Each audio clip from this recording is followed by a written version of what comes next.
से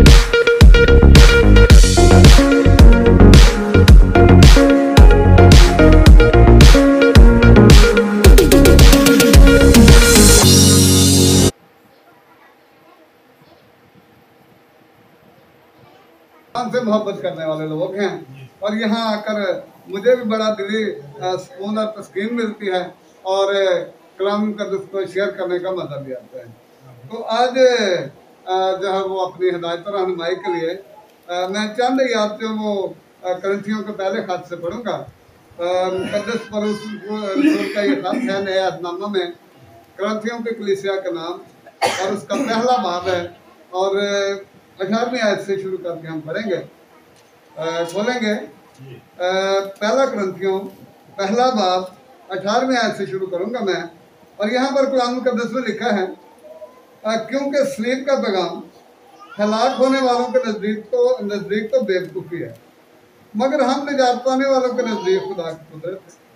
क्योंकि लिखा है कि मैं हकीमों की हिकमत को लेस और अक्लमंदों की अकल को रद्द करूँगा। कहाँ का हकीम, कहाँ का फ़कीर, कहाँ का इस जहान का बहस करने वाला? क्या खुदा ने दुनिया की हिकमत को बेवकूफ़ी नहीं ठहराया? इसलिए कि जब खुदा की हिकमत के मुताबिक दुनिया ने अपनी हिकमत से खुदा को ना जाना, तो खुदा को यह पसंद आया कि इस मनादी की बेवकूफ़ के वसीला से ईमान लाने वालों को निजात दे। क्योंकि यहूदी निशान चाहते हैं और यूनानी हिकमत की तलाश करते हैं, मगर हम उस मसीह मसलूक की मुनादी करते हैं जो यहूदियों के नज़दीक ठोकर और गैर कौमों के नज़दीक बेवकूफ़ी है। कुरान मुक़द्दस का पढ़ा और सुना जाना हम सबों के लिए बरकत है। इसमें जो 18वीं आयत है ये थोड़ी देर के लिए हमारी सनदी आयत होगी और ये वो आयत होगी जिसमें हमारा फोकस होगा। और लिखा है यहाँ पर कि सलीब का पैगाम हलाक होने वाले के नज़दीक तो बेवकूफ़ी, मगर हम निजात पाने वालों के नज़दीक खुदा। आज दुनिया में सलीब या उससे बड़े हमले हो, इसलिए कि लोग ये समझते हैं कि अगर हम सलीब जो है इसकी किसी तरह से नफी करने में कामयाब हो जाएं तो फिर जो है वो मसीहत जो है वो बाकी उसमें कुछ भी नहीं बचता। और मसीहत को ख़त्म करने के लिए लोग जो है वो सलीबों पर हमले करते हैं। मैक्सिको में एक चर्च है, उसको सेटन चर्च है, और सेटन चर्च जो है वो उसने सलीबें जो उल्टी लगाती और शैतान का मुकाबला ही सलीब से है। वो जो है वो सलीब पर हमले करते हैं और इस पैगाम को ख़त्म करने की जो है वो कोशिश करता है। लेकिन खुदा का कलाम जो है वो ये कहता है कि जो सलीब का पैगाम है वो जिन्होंने हलाक होना है उनके नज़दीक तो ये बेवकूफ़ी है, मगर हम निजात पाने वालों के नज़दीक खुदा की कुदरत है। जिन लोगों में हम रहते हैं उनके नज़दीक भी ये पैगाम जो है वो बेवकूफ़ी ही है। वो कहते हैं ये तो वाक़या हुआ ही नहीं, ये वाक़या जो ये तो टेक प्लेस हुआ ही नहीं, तो फिर पैगाम कहाँ से आ गया? एक चीज़ हुई नहीं तो उसका पैगाम कहाँ से आ गया? यही वो लोग हैं जो कि हलाक होने वाले हैं, जिनके नज़दीक जो है वो सलीब जो है वो एक बेवकूफ़ी से कम जो है वो नहीं है। और यहूदियों के नज़दीक तो यीशु मसीह आए ही नहीं, वो तो उनके नज़दीक तो यीशु मसीह आए नहीं, उनके लिए सलीब जो एक ठोकर है, वो इसको नहीं तस्लीम करते। लेकिन खुदा का कलाम ये कहता है कि यही जो है वो हमारे लिए पैगाम है। सर रज़वी साहब यहाँ पे बैठे हुए हैं, मैं उनसे गुजारिश करूँगा कि इसी खत की 15वीं आयत 15 बात 30वीं आयत जरा पढ़ दें, ज़रा ज़्यादा वाज़ेह हो जाए कि सलीब का पैगाम है क्या दरअसल। इसी खत 15 बाब और 30वीं आयत जरा पढ़ दें ताकि पता चल जाए कि सलीब का पैगाम दरअसल है क्या। तो जी सर जी 15वां बाब जी करंथियों का नाम लिखा हुआ पौलुस का पहला खत 15 बाब 30 आयत में लिखा है, चुनाचे मैंने सबसे पहले तुमको वही बात पहुंचा दी जो मुझे पहुंची थी कि मसीह किताब मुकद्दस के मुताबिक हमारे गुनाहों के लिए मुआ और दफन हुआ और तीसरे दिन किताब मुकद्दस के मुताबिक जी उठा। आमीन। तो ये है सलीब का दरअसल पैगाम कि यीशु मसीह जो है वो हमारे गुनाहों की खातिर, वो हमारे गुनाहों की खातिर यही किताब मुकद्दस कहती है। अगर आप ईसाया का सहीफा पढ़ते हैं तो चैप्टर नंबर 53 है, और सारा चैप्टर जो पढ़ने से ताल्लुक रखता है, आप घर जाकर जरूर पढ़ें।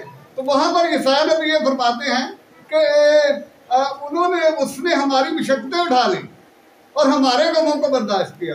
गोया के सलीब का पैगाम ये है कि खुदावन यीशु मसीह हमारे गुनाहों के लिए वो सलीब पर चढ़ गए और हमारे गमों को बर्दाश्त किया, और वो मर गए और फिर दफन हुए और फिर वो जिंदा हो गए। ये है दरअसल सलीब का पैगाम। तो सलीब के वसीले से तो हमें निजात मिलती है, क्योंकि खुदा का कलाम कहता है कि ये तो मेरा कलाम थोड़ा है, या ना पादरी साहब का कलाम है, ना नदीम साहब का कलाम है, ये तो खुदा का कलाम है। और खुदा कलाम ये कहता है कि सलीब का पैगाम हलाक होने वालों के नजदीक तो बेवकूफ़ी है, मगर जिन लोगों ने हमने निजात पा ली है उनके लिए ये खुदा की कुदरत है। सलीब जो ये हमारे लिए खुदा की कुदरत है। ये यहूदी लोग जो हैं उनके लिए तो ये लानत हो सकती है, क्योंकि वो तो कहते हैं कि जो सलीब पर चढ़ के वो लानती है।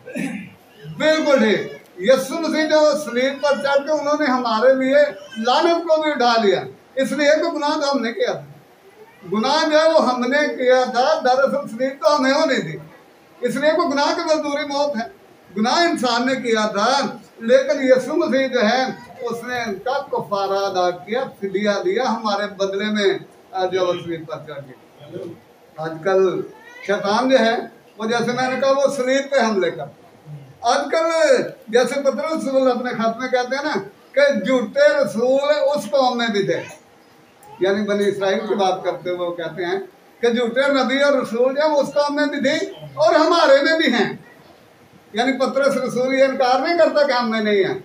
आप जब मुकाशफा की कलीसियाओं के बारे में खुदाओं के खतूत पढ़ते हैं तो वहाँ पर यीशु मसीह ये बयान करते हैं कलीसिया में, बहुत सारी कलीसियाओं को वो कहते हैं कि तुमने जो तालीम है उसमें आमेदश आ गई, तुमने तो झूठिया नबियाँ बैठे और आप उनको निकालते नहीं हो। तो झूठी तालीमें जो हैं आज भी वो दुनिया में गर्दिश करती हैं, और इसीलिए चीज़ को लोग जो टारगेट करते हैं, सलीब को ही टारगेट करते हैं, कुफारे को ही टारगेट करते हैं। लोग ये कहते हैं, कई लोग आजकल इधर चल फिर रहे हैं और हमारे दरमियान ही हैं, वो कहते हैं कि यीशु मसीह ने पूरा कुफारा तो दिया ही नहीं।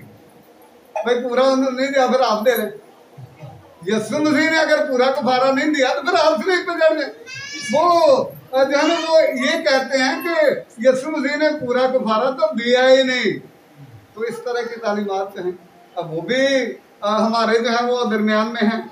और मैं पादरी साहब से दोबारा गुजारिश करूँगा कि वो जरा पहला पत्र पहला बाब और 18वीं आयत पढ़ दें, जरा मजीद पता लग जाए कि हमारी जो गुनाह है उनका छुटकारा कैसे हुआ है और वो कुफारा मुकम्मल है कि नामुकम्मल है। जरा पहला पत्र पहला बाब और 18वीं आयत जरा हमारे लिए दोबारा पढ़ दें। पहला पत्र पहला जी जी सुने लिखा हुआ है,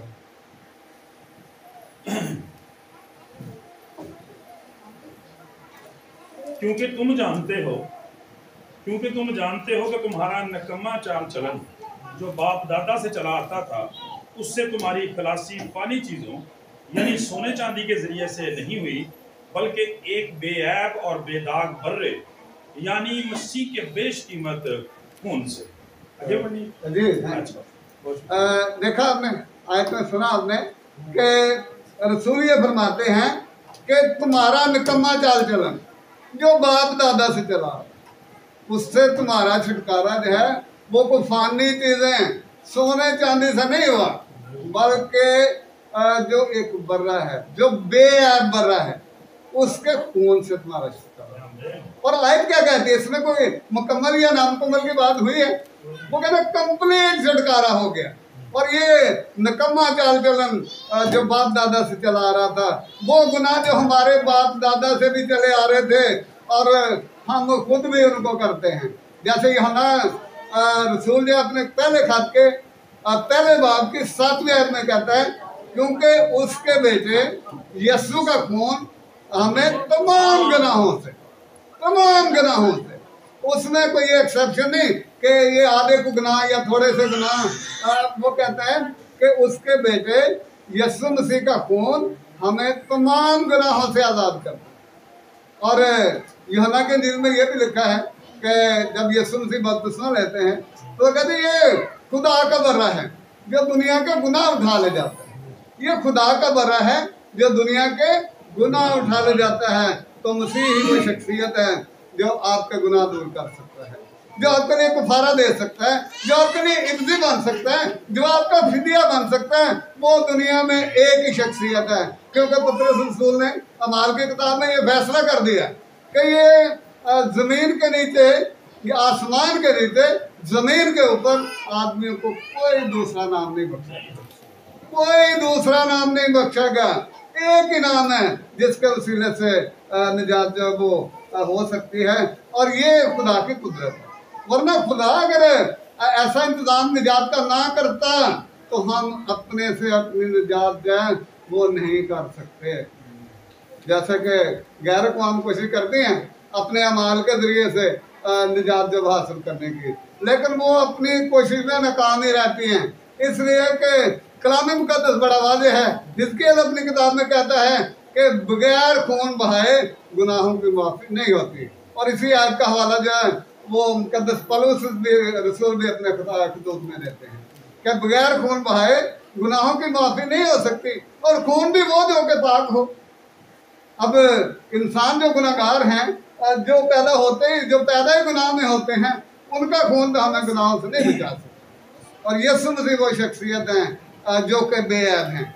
जैसा कि आपने खत में भी पढ़ा, कोई एक बेशकीमत बर्रा और बेऐब बर्रा, उसके खून से तुम्हारी जो वो खुलासी हुई है। और अब बात ये है कि हमें इस खुलासी पर ईमान लाना। लिखा कलाम मुक़द्दस में कि ये कुफारा जो है ये ईमान के वसीले से काम करता है।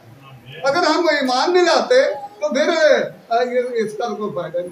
फर्ज करें आपके पास एक बर्तन है, उसके अंदर पानी भरा, बड़ा आपने सील पैक किया, बारिश में रख दें, काम में दाखिल हुआ और हमारी अब्दी खलासी, और ये खलासी जो ये अब्दी है, ये कुफारा जो है अब्दी है।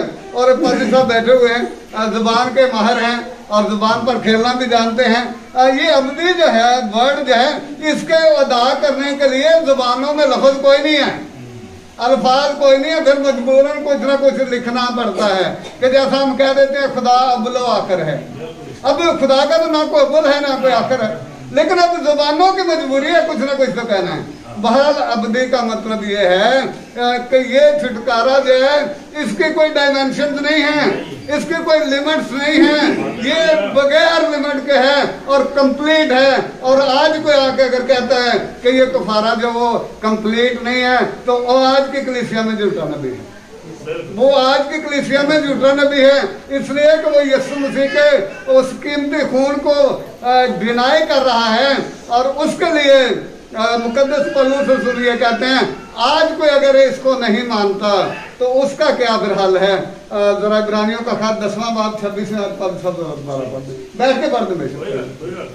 इब्रानियों का खत 10वां बाब 26वें आयत, अगर जो कोई इस कुफारे को नहीं मानते उनके क्या हालात हैं। बहुत जबरदस्त पैगाम अभी यहाँ लिखा है, क्योंकि हक की पहचान हासिल करने के बाद अगर हम जानबूझकर गुनाह करें तो गुनाहों की कोई और कुर्बानी बाकी नहीं रही। हाँ, अदालत का एक हौलनाक इंतजार और गज़बनाक आतिश बाकी है जो मुखालफों को खा जाए। यही लोग हैं ना मुखालिफ। हाँ जी बिल्कुल, यही लोग हैं ना मुखालिफ जो यीशु मसीह के कुफारे को मानते ही नहीं है, या वो कहते हैं ये इम्पार्शियल था, ये मतलब ये पूरी तरह नहीं हुआ। जो आधा नहीं मानता वो सारे नहीं मानता।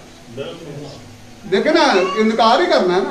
अब थोड़ी सी चीज का इनकार कर दें या ज्यादा का कर दें, बात तो एक ही है। और उनके बारे में इब्रानियों के खात का मुसन्नफ जो ये कहता है कि अगर कोई हक की पहचान हासिल करने के बाद फिर गुनाह करे तो याद रखें गुनाहों की और कोई कुर्बानी बाकी नहीं रही, बल्कि अदालत का एक हौलनाक मंजर और गजबनाक आतिश बाकी है जो मुखालफों को खा जाएगी।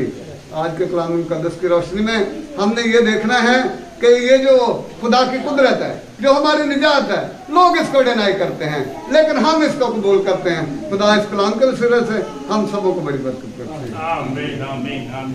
जोरदार तालियां लगाएंगे कलाम के लिए। और